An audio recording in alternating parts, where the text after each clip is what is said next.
आज हम बात करेंगे एक ऐसे नबी की जिनका जिक्र पुराने मजीद में सबसे ज्यादा आया है, जिन्होंने फिरौन जैसे जालिम के सामने खड़े होकर ला इलाहा इल्लल्लाह का ऐलान किया। जी हाँ, हम बात कर रहे हैं हजरत मूसा अलैहिस्सलाम की। ये उस दौर की बात है जब मिस्र का बादशाह फिरौन जुल्म की तमाम हदें पार कर चुका था। उसने बनी इसराइल को गुलाम बना रखा था। वो मर्दों को कत्ल कर देता और औरतों को जिंदा छोड़ देता। उसे किसी ने कहा, तुम्हारे जवाल का सबब एक बनी इसराइली लड़का बनेगा। ये सुनकर फिरौन ने हुक्म दिया, जो भी बनी इसराइल के यहाँ लड़का पैदा हो कत्ल कर दो। ऐसे ही खौफनाक माहौल में अल्लाह के नबी हजरत मूसा की विलादत हुई। उनकी वालिदा का दिल घबरा गया, मगर अल्लाह ताला ने उनके दिल में वही डाली और हमने मूसा की माँ के दिल में वही की कि उसे दूध पिलाती रहे और जब तुझे उसकी जान का खतरा हो तो उसे दरिया में डाल दे। हजरत मूसा की वालदा ने एक छोटी सी संदूकची में अपने मासूम बच्चे को रखा और दरियाए नील के हवाले कर दिया। ये कितना मुश्किल लम्हा था एक माँ के लिए, मगर ईमान की ताकत ने उसे हौसला दिया।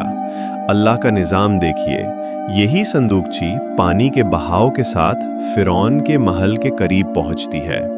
फिरौन की बीवी हजरत आसिया अलैहिस्सलाम ने जब मूसा को देखा तो फौरन कहा, ये बच्चा तो मेरी और तुम्हारी आंखों की ठंडक है, उसे कत्ल ना करो। सूरतुल किसस आयत 9। फिरौन कुछ देर के लिए रुका और यूं हजरत मूसा बच गए। अल्लाह का मौज़ा देखिए, मूसा किसी औरत का दूध नहीं पीते। तमाम दाइयों को आजमाया जाता है मगर वो इनकार करते जाते हैं। तब हजरत मूसा की बहन, जो ये सब दूर से देख रही थी, आगे बढ़ती है और कहती है, क्या मैं तुम्हें एक ऐसे घराने का पता दूं जो तुम्हारे लिए इसकी परवरिश का जिम्मा ले? और फिर अल्लाह ने माँ और बेटे को दोबारा मिला दिया।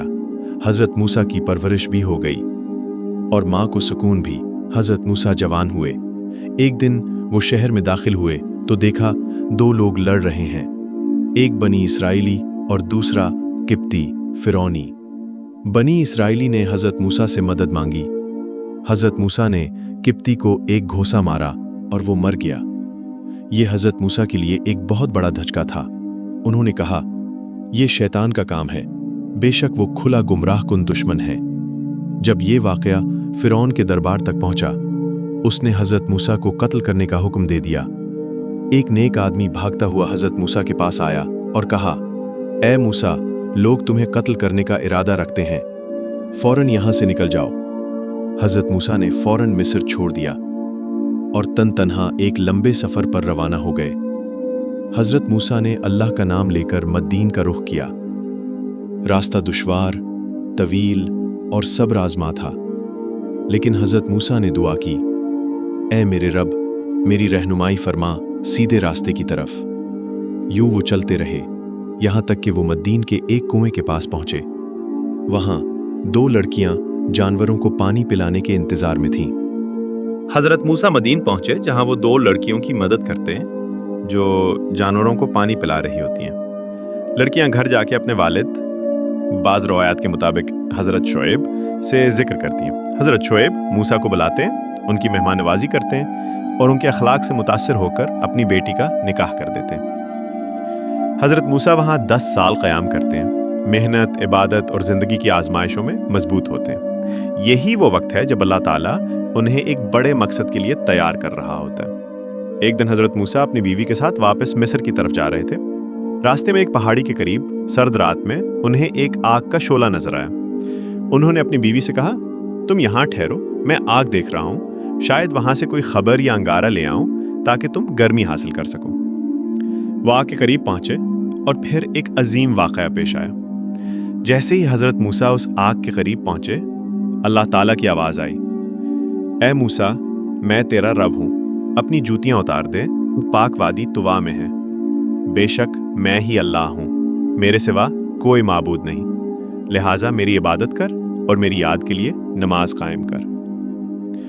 यहाँ अल्लाह ताला ने हजरत मूसा को नबूवत अता फरमाई। अल्लाह ताला ने हजरत मूसा को 2 अजीम माजिज़ात आएगा, असा, लाठी। अल्लाह ने फरमाया, ए मूसा, ये तेरे हाथ में क्या है? हजरत मूसा ने कहा, ये मेरी लाठी है, मैं उस पर टेक लगाता हूँ और इससे बकरियों के लिए पत्ते गिराता हूँ। अल्लाह ने फरमाया, इसे जमीन पर डाल। जैसे ही मूसा ने लाठी जमीन पर डाली, वो एक डरती हुई सांप बन गई। अल्लाह ने फरमाया, न डर, इसे पकड़ ले, हम इसे फिर वैसा ही कर देंगे जैसा ये था। रोशन हाथ। अल्लाह ने फरमाया, अपना हाथ बगल में डाल। वो बगैर किसी बीमारी के सफेद और रोशन होकर निकलेगा।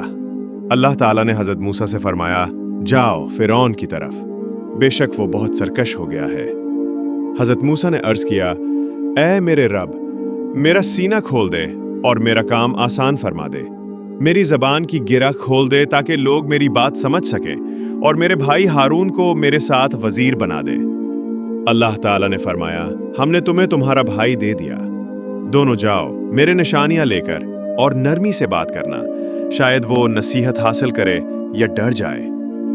ये वो लम्हा था जब हजरत मूसा एक चरवाहे से अल्लाह के नबी बन गए। इन्हें फिरौन जैसे जाबिर बादशाह के सामने खड़ा होने का हुक्म मिला, और यूं एक नबी, एक मिशन और एक इनकलाब की शुरुआत हुई। नबुवत का ऐलान हो चुका था। हजरत मूसा और हजरत हारून को हुक्म मिला कि अब वो वक्त आ गया है कि वो फिरौन के दरबार में अल्लाह का पैगाम लेकर जाएं। लेकिन अल्लाह ने ताकीद की, नरमी से बात करना, शायद वो नसीहत हासिल करे या डर जाए। ये एक अजीम सबक है। यहां अल्लाह ने बताया कि हत्ता के फिरौन जैसे जालिम से भी नरमी से बात करनी है। हजरत मूसा और हजरत हारून दरबार फिरौन में हाजिर हुए। उन्होंने कहा, हम रब्बुल आलमीन के रसूल हैं, बनी इसराइल को हमारे साथ जाने दो। फिरौन ने मजाक उड़ाया और कहा, क्या तुम वही हो जो हमारी कौम में पल्ले हो और अब हमारे खिलाफ आ गए हो? और ये रब्बुल आलमीन कौन है? हजरत मूसा ने मजबूत लहजे में फरमाया, वो रब जिसने हर चीज को पैदा किया फिर उसे रास्ता दिखाया।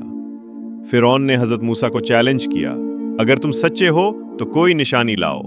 हजरत मूसा ने अपना असा जमीन पर डाला और वो एक जबरदस्त जिंदा अजदहा बन गया। फिर उन्होंने अपना हाथ बगल से निकाला, वो सूरज की तरह चमक रहा था। दरबार में खलबली मच गई, मगर फिरौन के गुरूर ने उसे सच मानने न दिया। फिरौन ने कहा, ये तो जादू है, हम अपने सब जादूगर जमा करेंगे। एक दिन मुकर्रर हुआ, लोग जमा हो गए, मैदान सजा। फिरौन के सैकड़ों जादूगर आए। उन्होंने अपनी रस्सियां और लाठियां फेंकी। वो सब रेंगती सांपों की तरह दिखाई दी।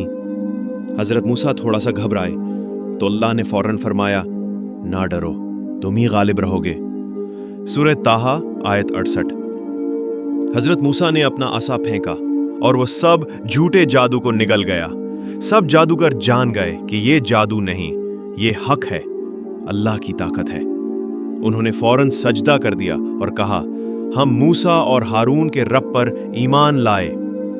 फिरौन चीख उठा, मैंने इजाजत दी बगैर तुम ईमान ले आए, मैं तुम्हें सोली पर चढ़ाऊंगा। लेकिन जादूगरों ने कहा, हमें कोई परवाह नहीं, हम अपने रब की तरफ लौट रहे हैं। ये थे वो लोग जो सुबह को काफिर थे और शाम को शहीद हो। हजरत मूसा ने अल्लाह का पैगाम पहुंचाया। फिरौन ने इनकार किया, जुल्म किया और दावा किया कि मैं तुम्हारा सबसे बड़ा रब हूं। अब अल्लाह का वादा पूरा होने को था, हक के साथ बातिल का फैसला। हजरत मूसा ने अल्लाह के हुक्म से बनी इसराइल को रात के वक्त मिस्र से निकाला। फिरौन को खबर मिली तो अपने लश्कर के साथ उनका पीछा करता हुआ निकल पड़ा। आगे दरिया था, पीछे फिरौन। बनी इसराइल घबरा गए और कहने लगे, ए मूसा, हम तो पकड़े गए। मगर हजरत मूसा ने पूरे यकीन से कहा, हरगिज नहीं, मेरा रब मेरे साथ है, वो जरूर रास्ता निकालेगा। अल्लाह ताला ने वही की, अपना असा दरिया पर मारो। हजरत मूसा ने असा मारा, दरिया दो हिस्सों में बट गया, दरमियान में सूखी जमीन बन गई। पानी दीवारों की तरह दोनों जानिब खड़ा हो गया। हजरत मूसा ने अपनी कौम के साथ इस रास्ते से दरिया पार कर लिया। फिरौन और उसका लश्कर भी दरिया में घुसे। जब वो बीच में पहुंचे, अल्लाह ताला ने दरिया को वापस बहा दिया। फिरौन डूबने लगा और उसने आखिरी लम्हे में कहा, मैं ईमान लाया कि कोई माबूद नहीं मगर वो जिस पर बनी इसराइल ईमान लाए। अल्लाह ने फरमाया, اب ایمان لاتا ہے؟ حالانکہ پہلے انکار کیا اور فساد مچایا۔ سورہ یونس آیت 91۔ فرعون ڈوب گیا اور ہمیشہ کے لیے عبرت کی نشانی بن گیا۔ دریا پار کرنے کے بعد حضرت موسیٰ کوہ طور پر اللہ سے ہم کلام ہونے گئے۔ وہاں اللہ تعالیٰ نے ان سے براہ راست کلام فرمایا اور انہیں تورات عطا کی۔ حضرت موسیٰ نے کہا، اے میرے رب، مجھے اپنا دیدار کرا دے۔ اللہ نے فرمایا، تو مجھے ہرگز نہیں دیکھ سکے گا، مگر اس پہاڑ کو دیکھ۔ اگر وہ اپنی جگہ قائم رہا تو بھی مجھے دیکھ سکے گا۔ پھر اللہ نے پہاڑ پر تجلی کی، پہاڑ ریزہ ریزہ ہو گیا۔ حضرت موسیٰ بے ہوش ہو کر گر پڑے۔ جب ہوش آیا تو کہا، میں توبہ کرتا ہوں اور سب سے پہلے ایمان لانے والا ہوں۔ سورہ الاعراف آیت 143۔